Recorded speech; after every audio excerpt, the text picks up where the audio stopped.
Hello everyone, welcome to Contours. Today we are going to learn about round robin tournament.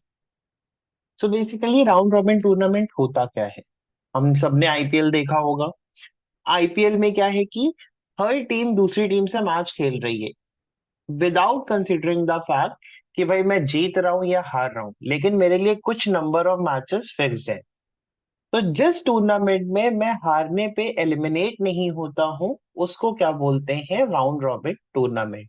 मतलब मेरे को खेलना पड़ेगा, जितना भी मैचेस मेरे लिए डिफाइन किया गया है मेरे को सारे मैचेस खेलने पड़ेंगे। So let's learn concept related round robin tournament. सबसे पहले हम बात करेंगे कि हमें टेबल कैसे बनाना है। तो राउंड रॉबिन टूर्नामेंट का टेबल कुछ इस तरह से बनता है। हम क्या करते हैं, डेटा को एक स्ट्रक्चर्ड फॉर्म में लिख देते हैं। वो फॉर्मेट क्या है? पहले मैं टीम के नाम वर्टिकली लिखूंगा और उसी ऑर्डर में मैं टीम के नाम हॉरिजॉन्टली भी लिखूंगा। फिर मैं एक कॉलम बनाऊंगा जिसमें मैं टीम की विंस, लॉसेस, ड्रॉज, पॉइंट्स ये सब लिखने वाला हूँ। Okay, next. तो ये रेड क्रॉस है, ये क्या बता रहे हैं? ये डिफाइन करते हैं कि भाई कोई भी टीम अपने आप से मैच नहीं खेल सकती। Like India can't play with India. ऐसा नहीं हो सकता कि भाई इंडिया इंडिया से खेले, ऑस्ट्रेलिया ऑस्ट्रेलिया से खेले। तो जब आप एक प्रॉपर ऑर्डर में नाम लिखते हो तो ऐसा डायगोनल फॉर्म हो जाता है। अब देखिए मेरा टेबल दो पार्ट में डिवाइड हो गया है, एक डायगोनल के ऊपर और एक डायगोनल के नीचे। ठीक है। हम ये कैसे डिफाइन करते हैं कि मैचेस किसके किसके हो रहे हैं? तो अब ध्यान दो, हम इधर से हॉरिजॉन्टली एक टीम पिक करते हैं और वर्टिकली पिक करते हैं। तो जैसे ए और ए का मैच नहीं होना था तो इधर क्रॉस है। फिर मैं ए और बी की बात करूंगा।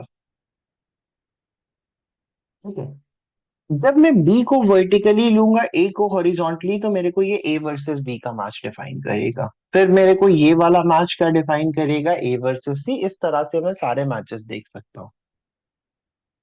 कुछ नोटेशंस यूज करते हैं हम राउंड रॉबिन टूर्नामेंट में। For example A versus B के मैच को अगर ए को जीतना है तो मैं यहाँ डायरेक्टली नेम लिख सकता हूँ ए। अगर ये मैच सी जीता है तो मैं डायरेक्टली लिख सकता हूँ सी। तो इसका मतलब है ए वर्सेस बी का मैच ए जीता है, ए वर्सेस सी का मैच सी जीता है।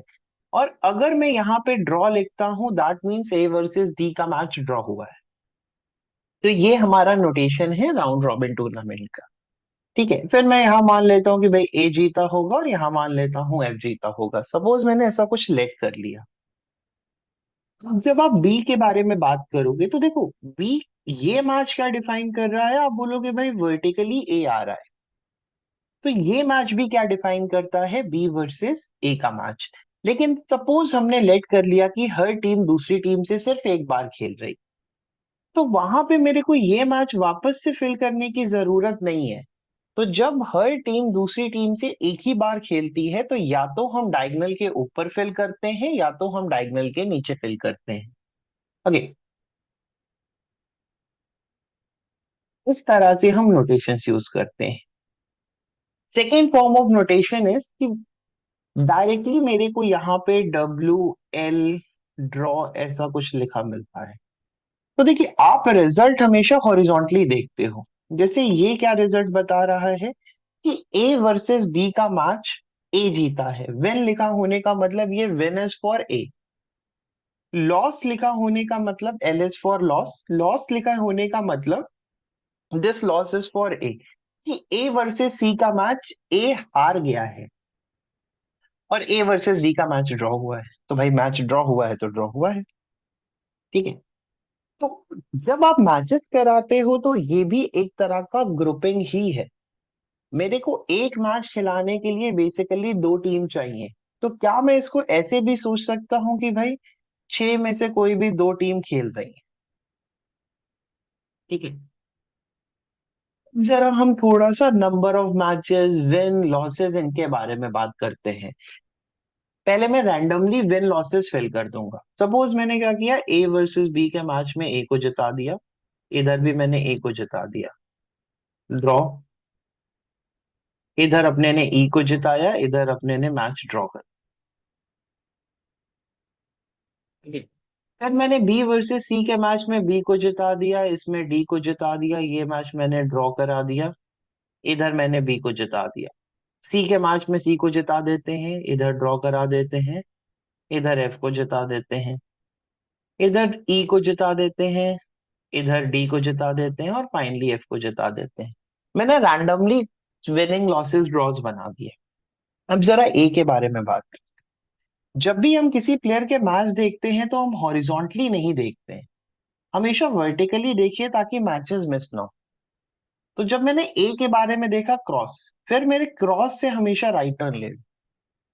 ठीक है, तो ये सारे मैचेस ए के डिफाइन होंगे। तो देखो ए एक दो बार लिखा है, मतलब दो मैचेस विन, दो मैच ड्रॉ करा रहा है और एक मैच हार रहा है। जब मैं बी पे आऊंगा तो पहले मैं वर्टिकली देखूंगा, भाई बी ए से पहला मैच हार रहा है, फिर बी दो मैच जीत रहा है, फिर दो मैच हार रहा है और एक मैच ड्रॉ करा। फिर मैं सी पे आऊंगा तो मैं देखूंगा ए और बी से हार रहा है, तो सी का नाम एक बार लिखा है तो सी एक मैच जीत रहा है, तीन मैचेस हार रहा है और एक मैच ड्रॉ करा रहा है। तो डी दो मैच जीत रहा है, दो मैच हार रहा है और एक मैच ड्रॉ करा रहा है।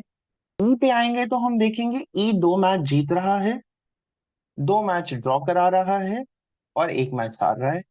और जब हम एफ पे आएंगे तो हम बोलेंगे एफ दो मैच जीत रहा है, दो मैच हार रहा है और एक मैच ड्रॉ करा रहा है। देखिए ये मैंने रैंडमली फिल किया। अब हम थोड़े से इसमें कॉन्सेप्ट बात करते हैं। सबसे पहले मैं बात करूंगा नंबर ऑफ मैचेस की। नंबर ऑफ मैचेस निकालने के लिए मैं ग्रुपिंग का कॉन्सेप्ट यूज कर सकता हूं।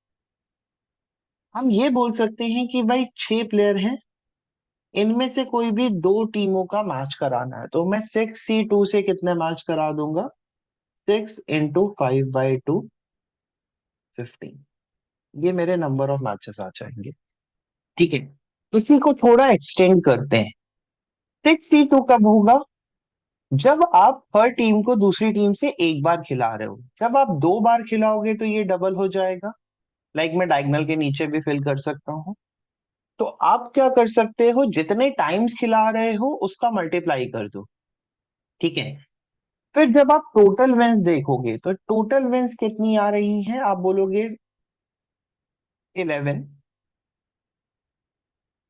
मैंने सबको ऐड कर दिया। टोटल लॉसेस कितनी आ रही है, आप बोलोगे 11, फिर से सबको ऐड कर दिया। और जब आप टोटल ड्रॉज इधर ऐड करोगे तो ये कितने आ जा रहे हैं, 8।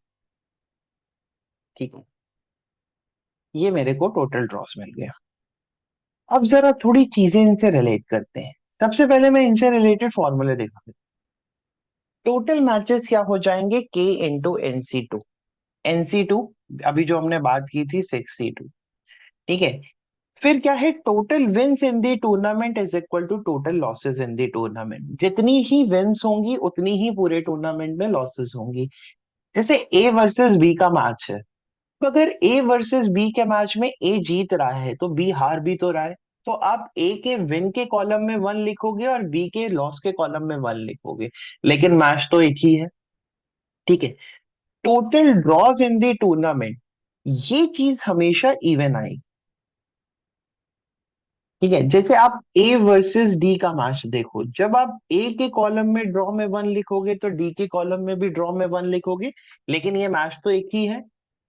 इसलिए आप क्या करते हो, एक मैच को टू टाइम्स काउंट कर रहे हो, तो टोटल ड्रॉज हमेशा इवन आएंगे। ठीक है, टोटल ड्रॉज डजंट मीन कि टूर्नामेंट में कितने मैच ड्रॉ हो रहे हैं।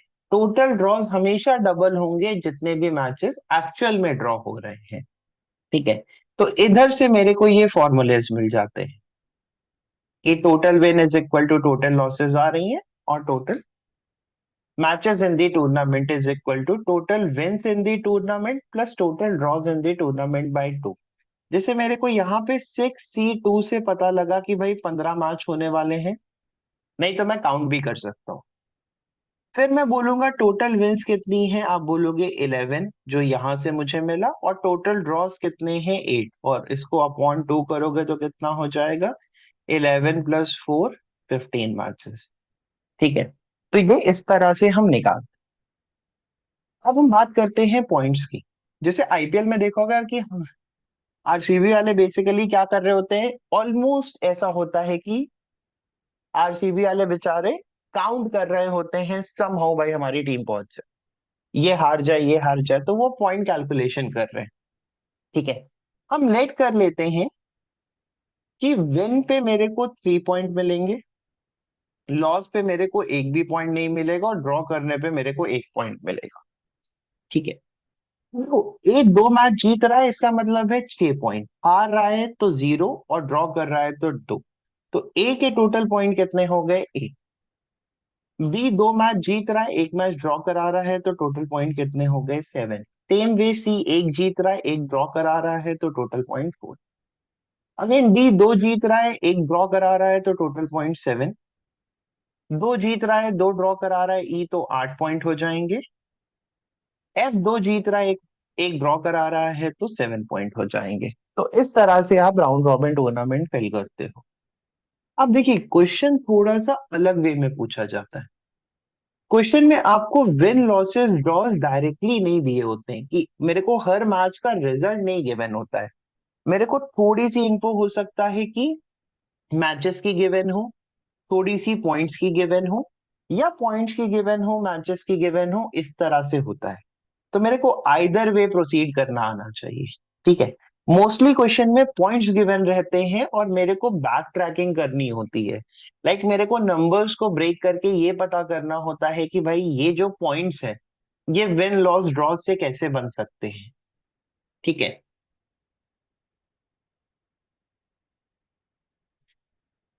फाइनल चीज इससे रिलेटेड क्या है, फाइनल चीज इससे रिलेटेड है कि जब हम किसी पर्टिकुलर प्लेयर के बारे में बात करते हैं, लेट सपोज मैंने ए को ले लिया, तो जो ए टोटल मैचेस खेल रहा है, कोई भी टीम जो टोटल मैचेस खेल रही है वो कैसे आती है, कि वो टीम ने कितने मैच जीते, कितने मैच हारे, और कितने मैच ड्रॉ कराए। ओके, ए को क्या था, B C D E F के साथ खेलना था, मतलब ए को टोटल 5 मैच खेलने थे, तो आप ए की 2 विन 1 लॉस ड्रॉज ऐड करोगे तो कितना आएगा, 5। नेक्स्ट थिंग, किसी भी पर्टिकुलर प्लेयर के लिए ये जरूरी नहीं है कि उसकी विन और लॉसेस बराबर है। पर्टिकुलर प्लेयर पर्टिकुलर टीम के लिए number of wins is equal to number of losses होना जरूरी नहीं है। लेकिन जब आप पूरा टूर्नामेंट ऐड करते हो तब आपको ये समझना पड़ेगा, ये जो टोटल विंस वाला नंबर निकला है और ये टोटल लॉसेस वाला नंबर निकला है, ये हमेशा इक्वल आएगा। ठीक है, अब हम नेक्स्ट वीडियो में क्या करेंगे, एक round robin related question solve करेंगे, और जो भी हमने पढ़ा है उसको ये अप्लाई करके देखेंगे कि कैसे ये कॉन्सेप्ट यूज होते हैं क्वेश्चन सॉल्व करने में। Okay, that's it guys, thank you and have a wonderful day, bye bye.